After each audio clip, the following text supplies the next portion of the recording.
reload page. It just it says in stream on my side. It is. Okay. I think we're live. Okay, man. Well, hello, everyone. Hey, Greg, what's happening, man? What's happening, Dominic? Welcome to, as promised, podcast number 1. Boom. We are, well, I'm in Chicago, west side of Chicago. Greg is up in Mad City, Wisconsin, right? Technically Middleton. It's a little suburb on the northwest side of Madison. It's actually really nice. It's not far from where I grew up, and it's a little nicer. Cool. And we decided to title this podcast, It's Not Funny Anymore. And why? Well, it's because there's so many things that are happening in the world that are, I think, and it's not cool. There's certain things that are just not cool that are going on. Look what happened today across the pond. Bombs. Yesterday I did a post. It was exploded. It was got lots of hits, lots of whatever you want to call them, about the media, the biased media.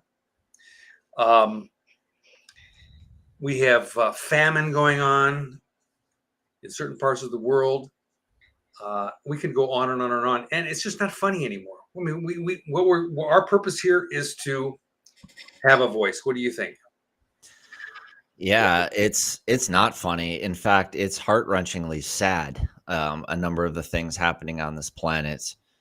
You mentioned the bombing. I mean, the things that really tug on my heart is the human trafficking.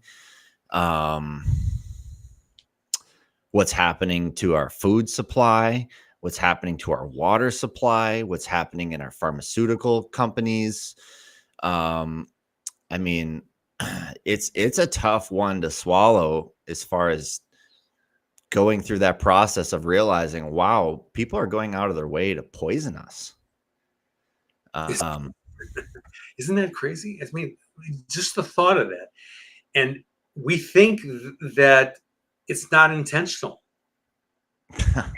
Yeah, that's another tough one for me that I had to go through. Is like, oh, I just assumed everyone was on my side. Why would anyone ever want to do anything negative to me? What's the point? What's their motive? What do they get out of it? People aren't like that. People are generally good. That was always my belief about humanity. And it's not funny anymore. The things that are happening, once I realize and wake up that it's real and that it's not some political talking point, it's genuine. And these are true matters that we as humans have to address together, or we're going down the toilet fast, in my opinion. And it's not just here in the U.S.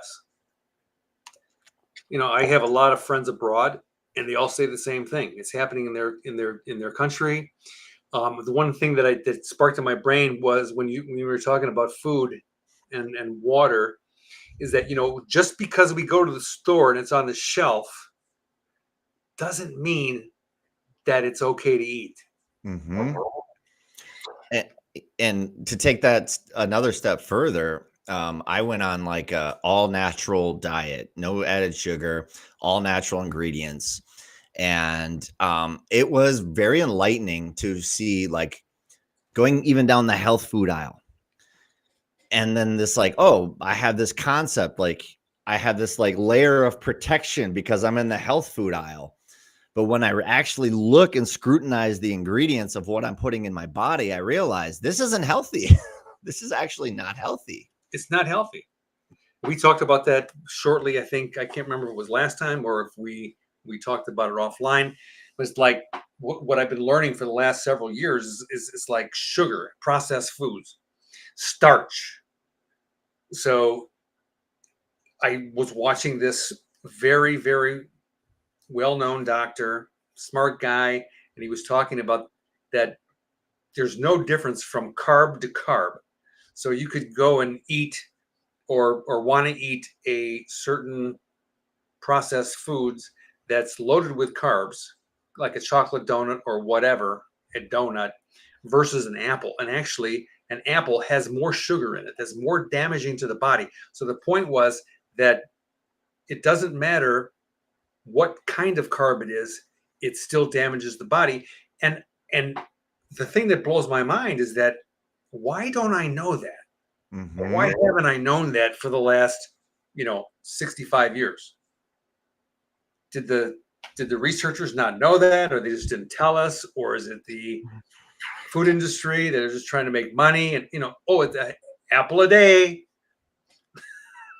Well, I mean, yeah, right. Apple a day. So much of this you can go back to like the tobacco industry. I mean, it is a perfect example of how things played out in this country, where it's like they don't care if they can get us addicted to their product, and consuming their product and taking our money. And I think I personally believe there's higher motives beyond that too. They're totally fine with that. They're totally fine with us dying and suffering. And especially, if then now all of a sudden you're feeding the pharmaceutical industry, you're feeding all the medical industry. It's there, if I'm unhealthy, then the pharmaceutical industry wins as long as I'm playing that game. So it's fascinating. And, they knew. I mean, I've done a fair amount of research. They knew exactly what they were doing in the tobacco industry. They knew that they were killing us. They just didn't care. Right. Yeah. The thing that I heard last week, I think, was RFK. It's like the most profitable thing right now on the planet is a sick child, because they're a lifelong patient. Yeah. I was just like, where are we at? And look at the evidence, right? Like, you have to stretch. You have to, like, for me, I've had to continually expand. The higher level of perspective I can see this, the more detached I can be from it, the more clear I can see. And they use, I mean, I grew up eating Lucky Charms and fruit roll-ups and anything sugar that I could get my hands on. Mm-hmm. And it's actually really interesting. I want to do a little pivot slightly. This thing about addiction and how the brain works. And I read this book. I highly recommend it for everyone. It's called Why Buddhism is Real. And it talks about the brain. And it's so fascinating. So when we were hunter and gatherer societies, or primal societies, we saw something like a berry, a piece of fruit, and the sugar was a signal to our brain in the fruit that it was positive for us, that it was like, yes, this is good for you, eat it. And so there's this natural chemical thing that happens in our body that sends a message to us, this is good. So once they understood that as a piece of information, that the brain processes sugar that way, well, you turn it into refined sugar, and it's like overload for the brain. So the brain doesn't even know better. The brain is like, the chemical reaction in our body is telling us, oh, all this sugar is good for me. Give me more, give me more, give me more, because that's actually how we're programmed. But we haven't evolved, like the brain, like the primal part of our brain hasn't evolved enough to understand that, no, it's actually not good. And that's where that addiction sort of, like, even though intellectually we know it's not good for us, overcoming that is very difficult. Mm-hmm. It's fascinating. It is fascinating. And, one of the things also that I've noticed is that as I've learned more and more about food, I realized that I was totally unaware of what I know now, like asleep at the wheel kind of thing, right? And as I'm going throughout my day and meeting people and friends and family and being on social and what have you, I see parents doing the same thing that I did back then, and they don't know better. Mm-hmm. So what the what the science shows us now is that they can prove without a shadow of a doubt that sugar is basically the enemy. And so this causes all kinds of cardiovascular disease. Uh, yeah, all that. Particularly refined sugar. Yeah, refined sugar, all that, all those kind of diseases, diabetes, you name it, down the list. And I always think the only thing that has saved me is that I've been exercising. But I found out about a week ago that mostly it doesn't. Hmm. The damage still happens. So the poor parents that don't understand, they are feeding their children things that they think are healthy, but they're not. Mm-hmm. So how do you and I, in our terms of our mission here about, getting people to go from not knowing to knowing, which is like the simple version of being asleep to waking up, right? How do we support that? And I think, go ahead. Well, I mean, it's one of those things where it's a great question. It's a really great question, and I think it requires a lot of thought. And without thought, you're kind of stuck in it. One of the things that we have to always reference is history, and it's easy to look back and see that over the past 100 years, the overall health has declined significantly. And and yet we have many people are under the assumption, well, modern medicine, modern food, modern whatever is the cutting edge of what must be great. Well, if that were the case, wouldn't we be healthy? Right? Wouldn't we actually be fit and feeling good, and diseases would be less? And in fact, it's the exact opposite. So why is it, right? This is for me is the point of contention. It's like, why is it that 100 years ago we had so much less disease? We had so much less psychological things. We had so much less physical ailments. Yet today we have a pill for everything. Right? It's that opens up a space to explore. Well, why is that? And there's a lot, you mentioned sugar. Sugar is clearly one of the top contributing factors. I think we'd be remiss if we didn't mention seed oils. The history of seed oils is remarkable. Basically, they used to use lard as the primary grease for cooking and things like that. Right. And everybody thought it was bad. Well, yeah, I mean, nobody thought differently at the time because that's what it was. People just used lard. It was animal fat. Right. It was normal. That's it. That's the thing. Well, Crisco came up with I think it was vegetable oil was their original thing.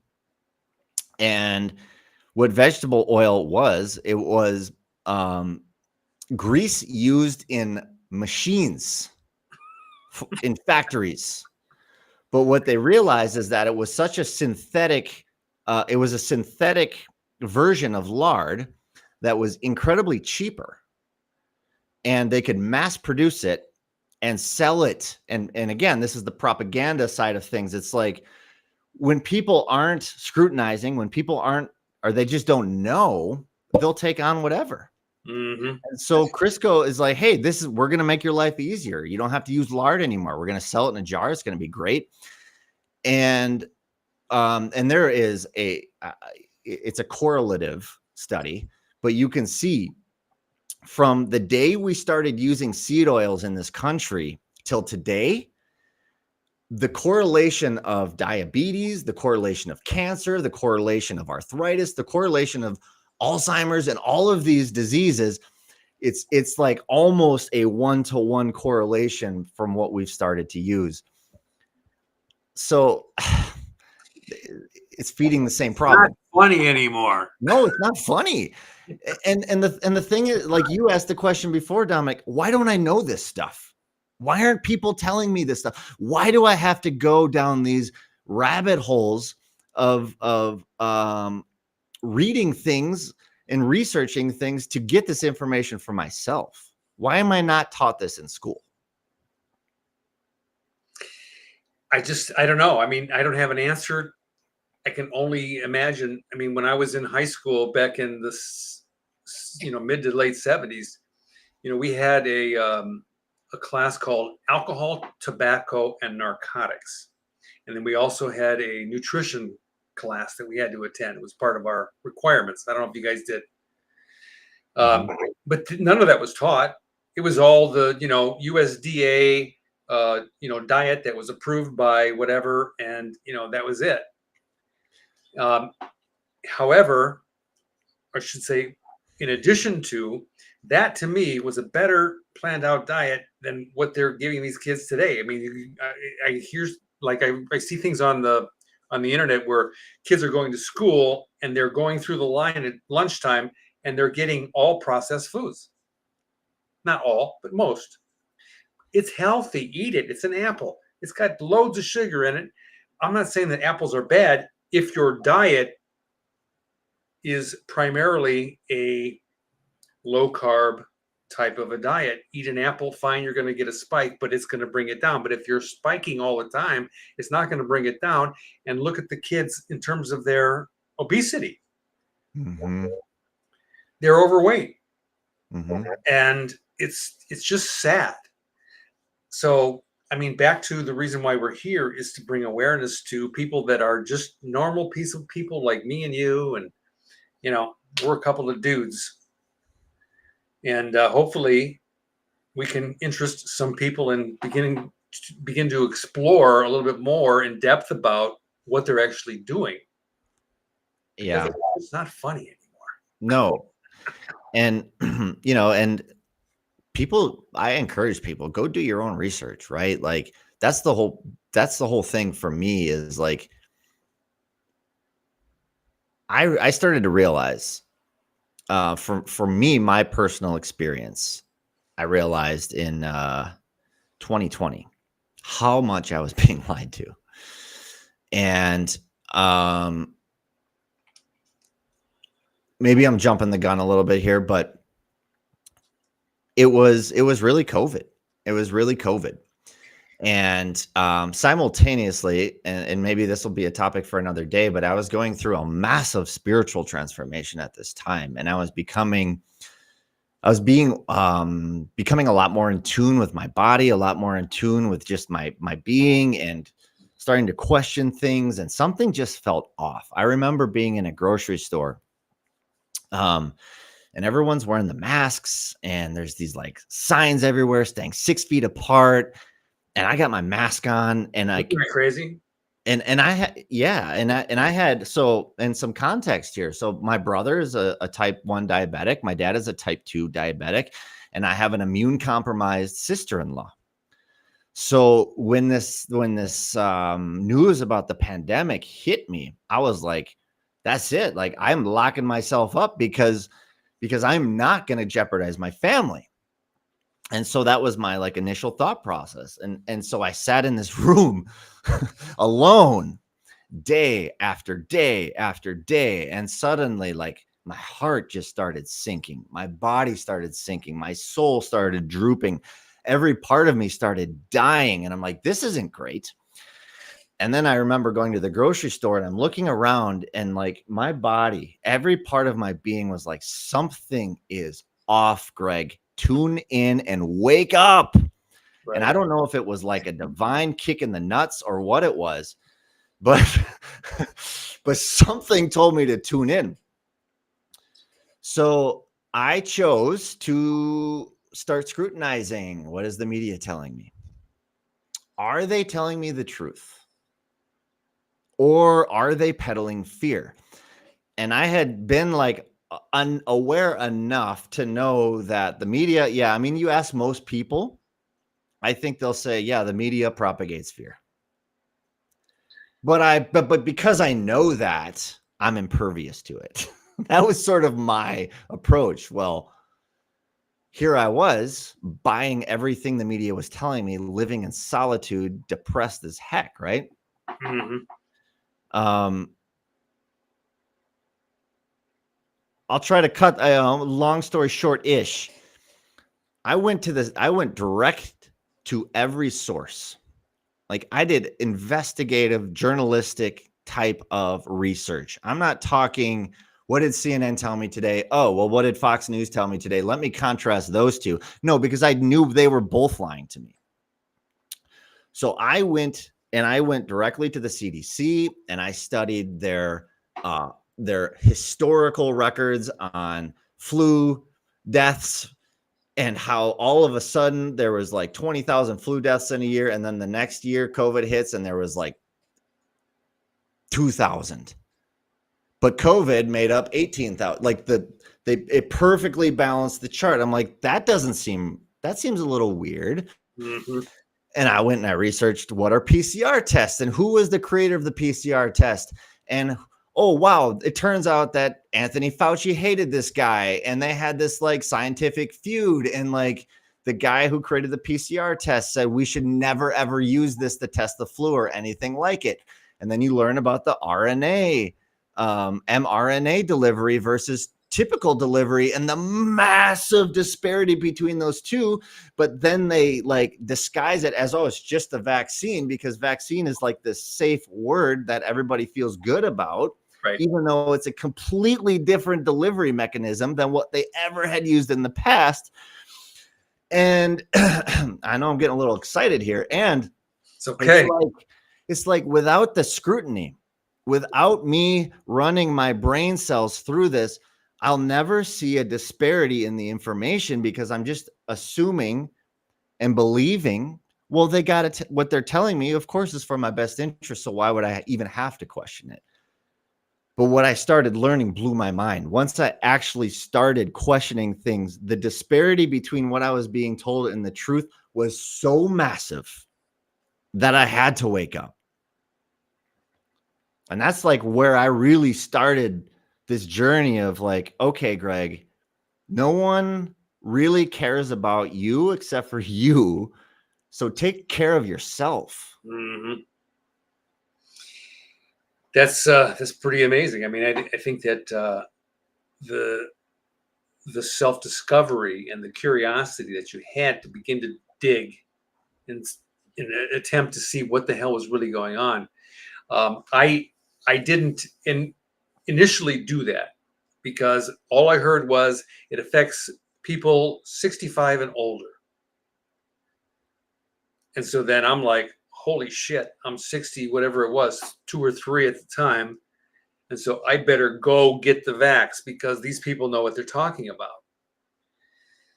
And sooner, unfortunately, not sooner than later, I realized that they didn't. They really didn't have a clue. And I never went and got the booster. I got the first one, the second one, which was the requirement or whatever it was called. But then the booster, when I started hearing booster, I'm like, what are you people crazy? That's really when it kicked in for me. Like everybody is going back and forth about, is it the right thing to do? Is it really effective? They came out too early and all this other stuff. So I was like, I'm not doing it. I did get COVID, and that was after, even though I had the 2 initial vaccines, I got COVID. That was one of the worst experiences physically that I've ever had in my life. It was horrible. The flu was like, I would love to have the flu right now. Yeah, I hear you. Did you get COVID? I got it, I think 2 or 3 times. 2 or 3 times? Yeah. My God. But I want to highlight something you said, because somehow this is so understated. How many people got the vaccine and got COVID? Almost everybody I know. There are almost nobody I know at this point who hasn't gotten COVID, vaccinated or unvaccinated. That's worth scrutinizing. If a vaccine is presumably going to prevent you from getting the disease. Shouldn't it prevent you from getting the disease? I don't know. It seems like something's not adding up there. I mean, there's polio vaccines. There's when I was growing up, I think there was 2 or 3. And now I heard recently that there's like 78 different vaccines that these kids have to have. That's insanity. Yeah. That is total insanity. So anyway, I mean, I think that for me, the bottom line of the whole thing basically boils down to that these people don't know what the fuck they're doing. I mean, they have a certain amount of science. Who are these people when you say that? Basically the government, the CDC, those kind of organizations. Mm-hmm. Because the news media that I listen to and I watched and took in the information, most of what they were saying, this is like after I took both the vaccines, that they were like, no, you don't understand. These guys don't know what they're doing. Mm-hmm.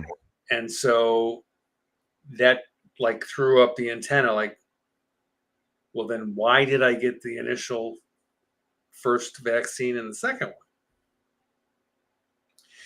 Anyway, Juicy topics. it is juicy. I mean, and we were so inundated by the media, and you flip, I'm flipping channels going, what's the truth? What's really going on? And there's conflicting information, every which way we go. Yeah.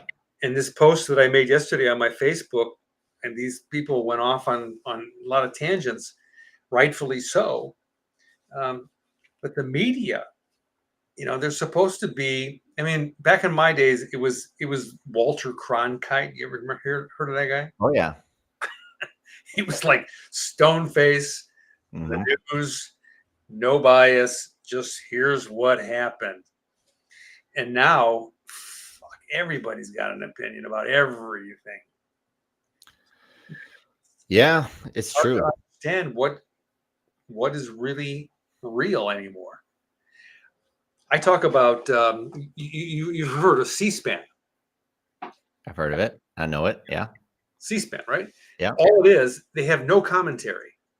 Maybe a little bit, but the commentary is not is basically just the camera focused on the conversation of whatever is going on to listen to people so that we can determine by ourselves, by listening to the words, the tonality, the physiology, and hear or determine rather what we want to let in.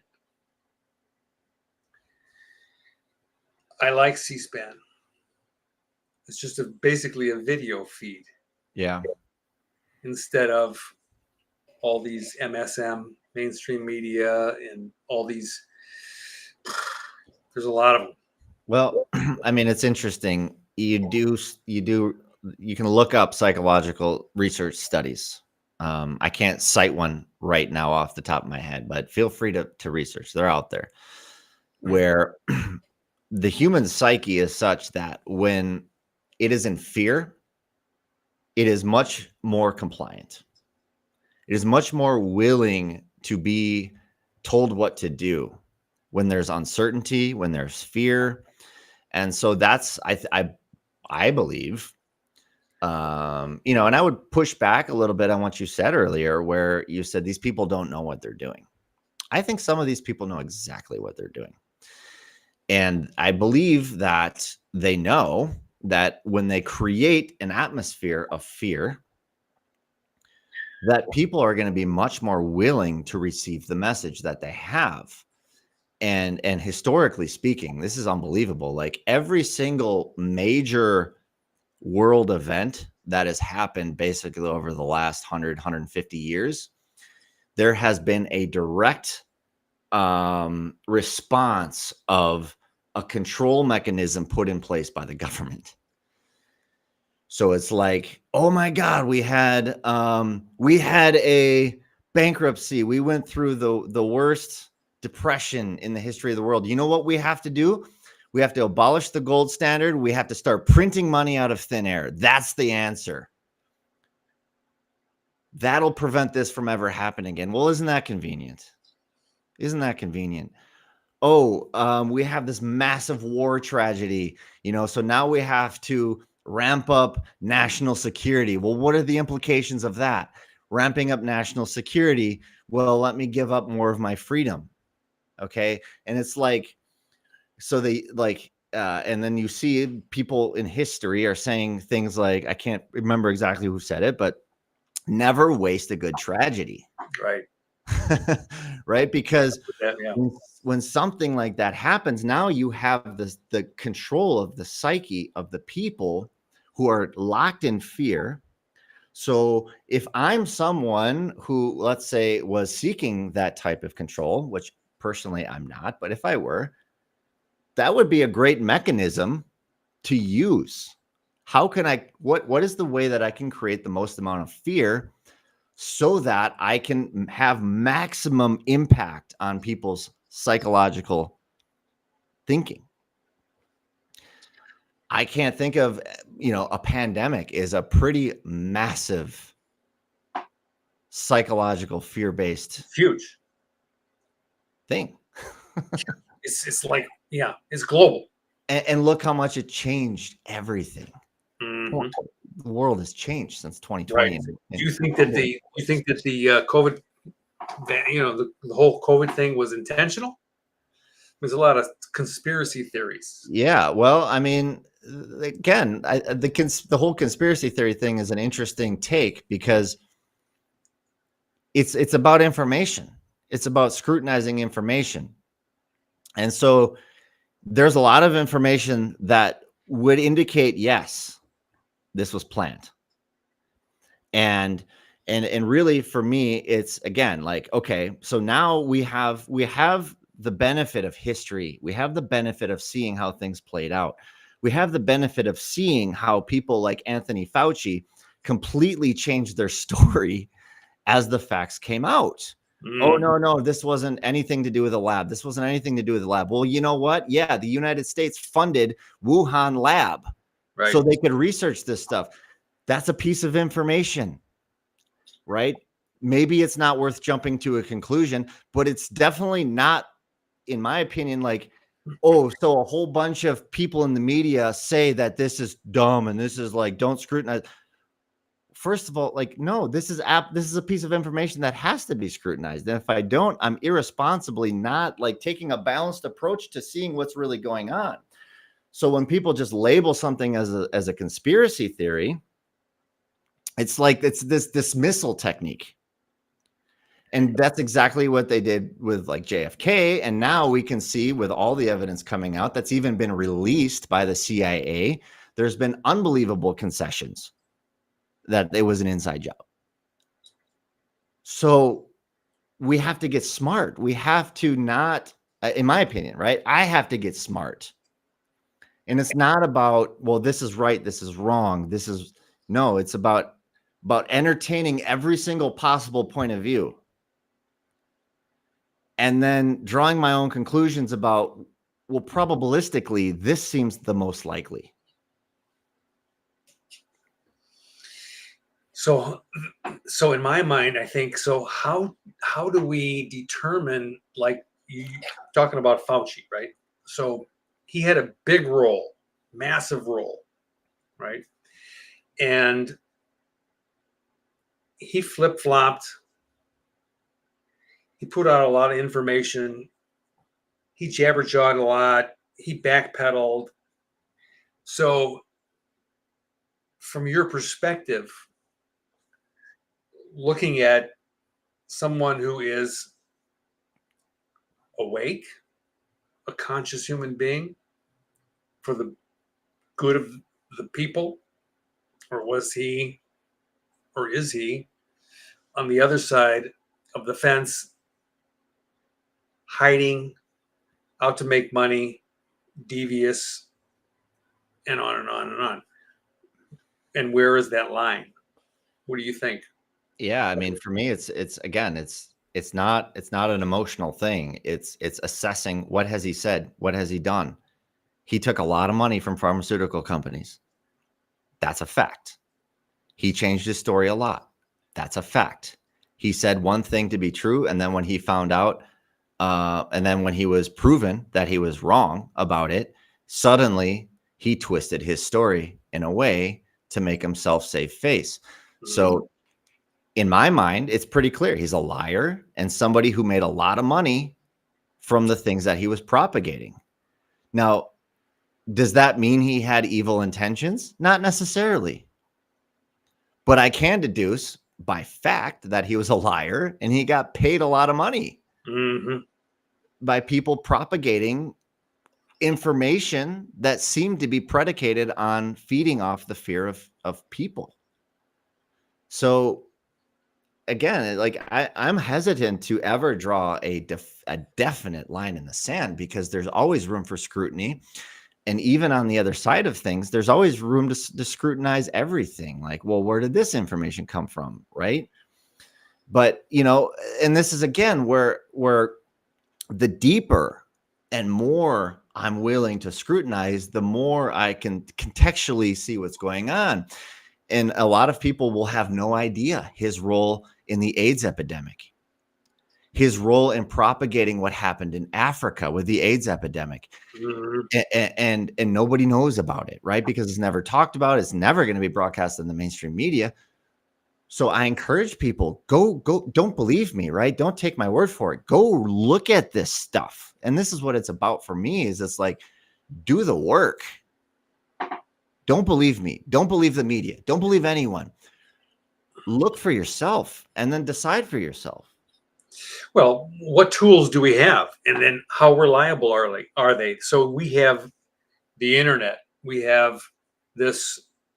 Now we have AI that we can do some more in-depth bringing together of information, and I have been using it more and more and more. However, are those sources reliable? And I just don't know. I Yeah. really don't know. So it gets back to, am I am I being aware enough to listen and to watch and to see where people are coming from, knowing what I know? I mean, you and I have a common background where we were working together, listening to information and constantly deducing the buts and the you know the eyes and all these things, body language, all that stuff.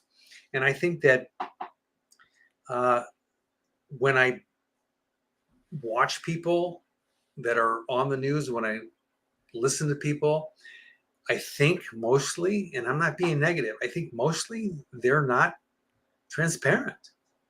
And I have an issue with that because it not only affects me, I'm the old guy, so I'm going to die soon. You know, A little hopefully, dramatic. maybe 20, 25 years. I mean, I'm 65, so most people die by the time they're 85. You So you look I'm great for 65, Dominic. You look fabulous. yeah, thanks. I appreciate that. Can you trade places with me? No, We could try it. I don't know. but still, I mean, I have children, I have friends, I have grandchildren, and where are they being led, and are they aware that they're even being led? Right. You know, Yeah. No, I get it. And I have a daughter who is going to be turning that's 2 right. in She's 10 adorable. days. And as her father, it's my mission to put a protection shield around her. It's my mission to not tell her what is right or wrong. Um, but until she's fully capable of thinking for herself and drawing her own conclusions. It's my responsibility to protect her from bad water, bad food, bad vaccines, and I have. And if and when she gets to a point in her life where she wants to go for it and say, you know what, Dad, I think you're nuts, and like I want to do all these things, great. Like that's on you. And I want to teach her to think for herself and realize that, hey, maybe what you see is not what is. Maybe what's being sold to you is not for your best benefit, and at least help her think about it Right. critically. And isn't it unfortunate that we even have to do that? It is. It is. I mean, why can't people just be and act and do and say for the betterment of humanity? That to me makes a lot more sense than. And Dominic, I think that's so much the crux of where the problem is, in my opinion, right? Everything I'm saying is just from my own experience. I'm not saying like I know everything here. And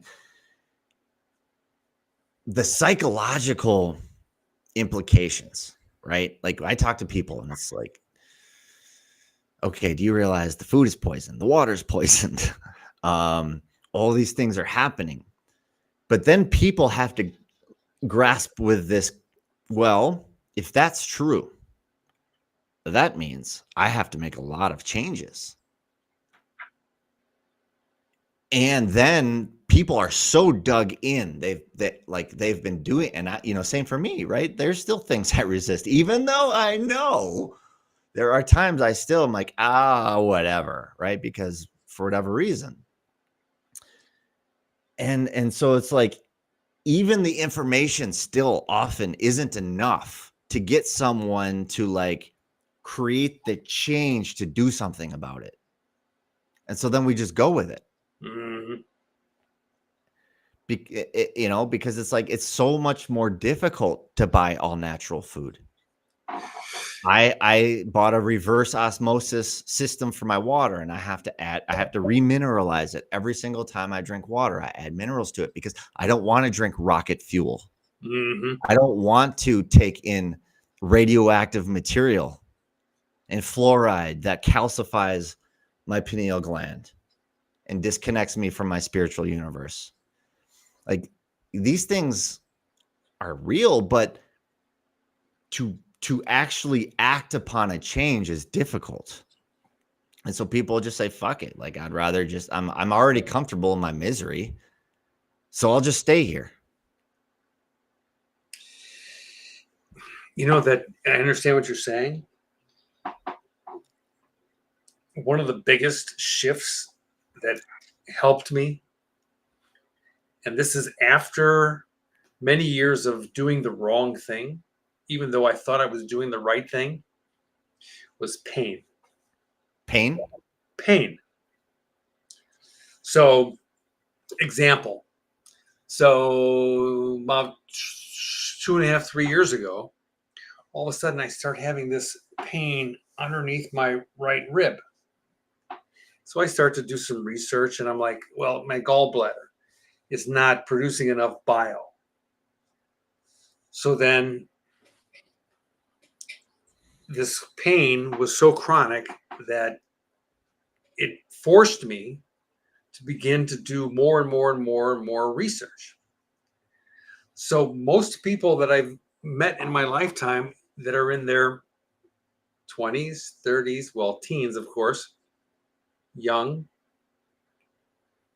little boys and girls in their teens, 20s, 30s, 40s, even 50s. And when people start to reach their 60s, the problem is that, like me, that all that abuse, not knowing that it was abuse, thinking that, of course, I knew some of it, right? But then all of a sudden, I have an organ that is chronically painful. That's big motivation. Younger people don't know that yet. Mm. And what I've learned is that pain really doesn't even happen until an organ, no matter what it is, reaches about 40% of its functionality. So at 100%, 90, 80, 70, 60, 50, 40, then it starts to hurt. But if we don't do something about it at that point, we're in the hospital. We got tubes coming out of everywhere. We got pills popping, and it's too late. So, I mean, I think that is one of the big reasons why I'm sitting here today with you. So we can, for a better word, warn people that there is a different path that you can go on. There is a different path. And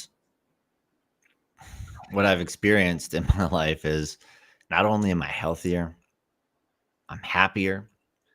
I attract people in my life who are also that same way. It's remarkable. It's like there is this completely different path that exists from the one that has been placed before us. I'm not going to go on that rant right now, but it's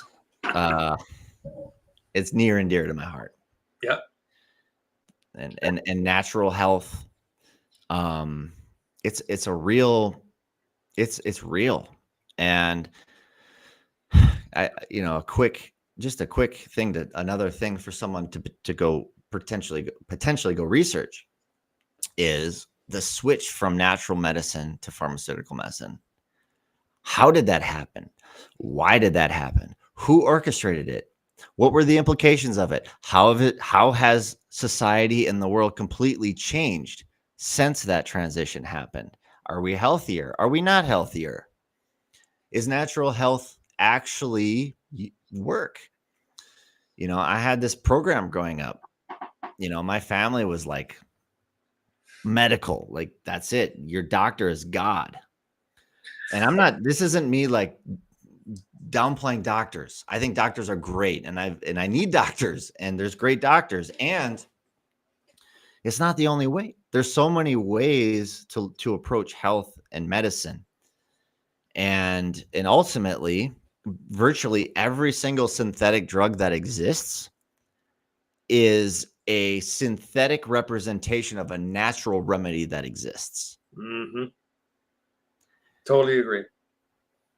And this is like, you can research this. This is not me just like blowing smoke out, right? But again, like they don't teach this stuff in school, because if we all knew this, how much like the pharmaceutical industry would not be the billion, I don't know how much it is. Trillion, probably. If we understood that we could heal ourselves through things like meditation and positive thinking and positive speaking and natural remedies like ginger and turmeric for inflammation and all these things that genuinely do wonderful things for a body, well, where would the pharmaceutical industry be? They'd be in a world of hurt. Yeah, that's why they created the American Medical Association, so that they could log information for proof to show people that we've done this is, and it works. Mm-hmm. And of course, it's the American Medical Association, which is, oh yeah, the experts, right? I mean, they have some merit, but to go through the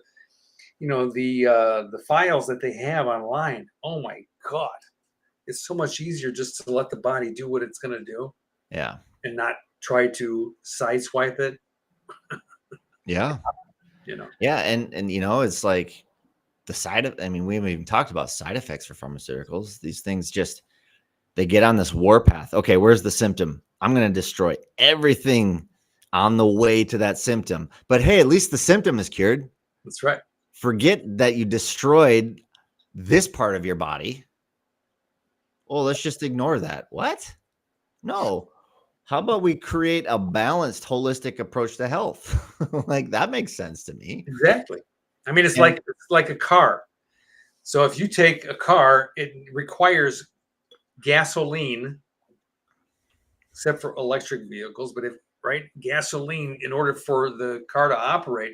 And if you start putting sugar in the tank with water instead of gasoline, what's going to happen to the car?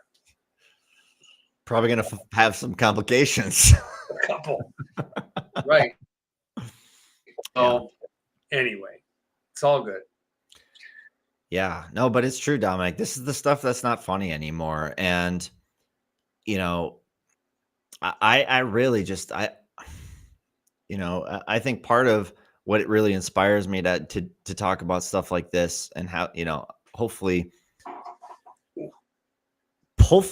somebody, maybe one person, if it's one person, that's fabulous, takes the time to look and run critical thoughts. Is what they're telling me lining up? And I truly believe in my heart of hearts that anyone who does their due diligence, I think one of the most beautiful things that humans created is the scientific method, because it removes this sort of emotional attachment to an end result. I can create a hypothesis. I can create sort of like what I think is the desired result, but I must corroborate it with information that leads to a conclusion that, yes, this makes sense. There is like something that feeds this that tells a proper story. Mm-hmm.